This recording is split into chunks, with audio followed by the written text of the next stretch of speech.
নিজের ফ্যানকে এত দামি একটা গিফট দিয়ে সঞ্জু স্যামসন আবারও প্রমাণ করলো যে সে কত বড় মাপের মানুষ।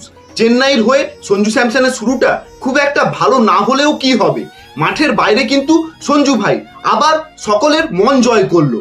সঞ্জু ভাই রাস্তায় গাড়ি নিয়ে যাচ্ছিল, সেই সময় তার এক ফ্যানের সঙ্গে দেখা হয় এবং সেই ফ্যান সঞ্জু ভাইয়ের কাছে যথারীতি সেলফির আবদারটাও করে এবং সঞ্জু ভাই তাকে সেলফি নিতে বলে। সেই সময় কিন্তু সঞ্জু ভাই নজরে পড়ে যে ফ্যানের মোবাইল স্ক্রিনটা খারাপ আছে, ওখানে অনেক দাগ দেখা যাচ্ছে। সঞ্জু ভাই কিন্তু এক মুহূর্ত দেরি করেনি, তক্ষুনি তার গাড়িতে থাকা একটা ব্র্যান্ড নিউ মোবাইল ফোন, যার মূল্য মনে করা হচ্ছে প্রায় 40,000 টাকার কাছাকাছি, তৎক্ষণাৎ সেই ফ্যানকে গিফট করে দিল আমাদের সবার প্রিয় সঞ্জু ভাই।